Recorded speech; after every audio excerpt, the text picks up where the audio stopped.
Nour, I've finally done it. I've written a capturing subplot.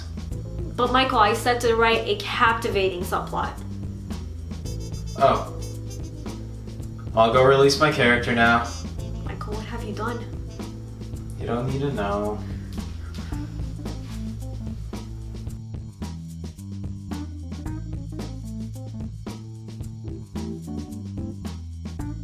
Hey guys, Nour here, and here's how to write captivating subplots.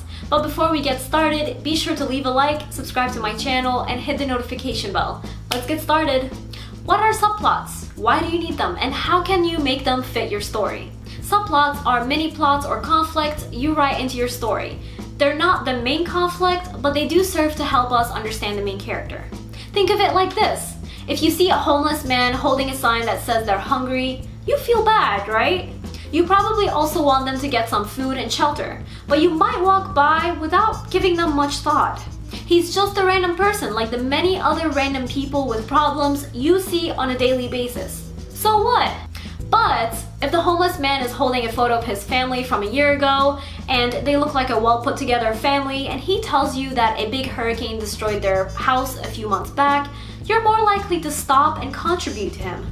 You know more about his life. You can understand his struggle a bit more now. He's no longer just a face, he's a story too, and you're more invested in that story now. Your subplots serve the same purpose. A conflict is going to shake your character's world, but so what? Why should we care about your character's world if we don't actually know who they are? What is their personality? Do we even like the character? In that sense, subplots are really crucial. Of course, they should never be the main focal point of your story, or else they become the main conflict.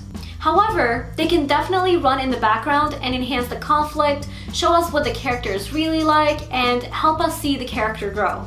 But how are you supposed to come up with subplots? Do you just stop and introduce a new character out of the blue?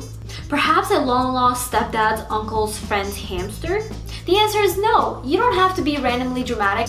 However, you can certainly use your current side characters and events to create a few subplots that make your story more well-rounded. For example, a great place to start is with a love interest.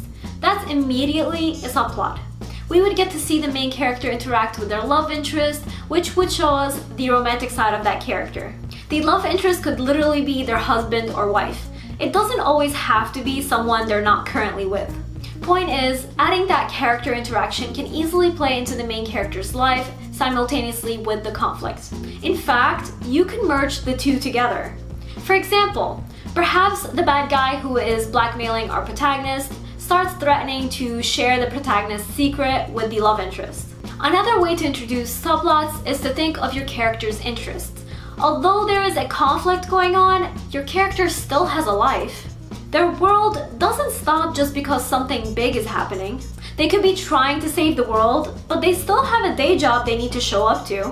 Think of the original Spider-Man movies with Tobey Maguire, where Peter Parker is trying to save the world, but also be a photographer. He tries to work for his boss at the Daily Bugle, except his boss despises Spider-Man. So their relationship becomes layered with secrets, which is a subplot on its own. Obviously, if the photography job and the boss didn't exist, the story would go on. We would still have all the fight scenes. But that's not fun if we don't feel Peter Parker's anger at his boss and his need to prove that he can be a great photographer. Subplots keep us invested in the characters so that we can root for them within the conflict. So take a look at your characters and their interests. What are some things that can open a door for a subplot? If your character is in school, there are a ton of possibilities.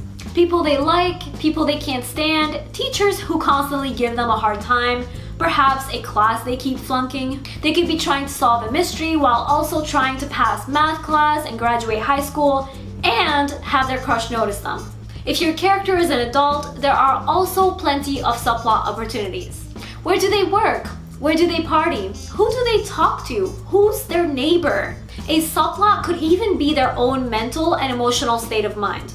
In Paula Hawkins' The Girl on the Train, the main character is trying to solve a mystery while also battling depression and anxiety, and also trying to recall some blackouts she sometimes has. So yes, A personal battle is a subplot and you are welcome to use it. Just remember not to make a subplot the main focal point of your story. The conflict is still our main concern. Keep the subplot in the background and use it when you want to give the reader a break from the conflict. Let me know in the comments, what subplots are you currently writing? Also, be sure to subscribe to my newsletter for monthly freebies like writing templates and exercises. Just visit nourzikra.com to subscribe. There you have it, how to write captivating subplots. If you enjoyed this video, leave a like, check out my others, and subscribe to support my channel. And as always, Nour for President!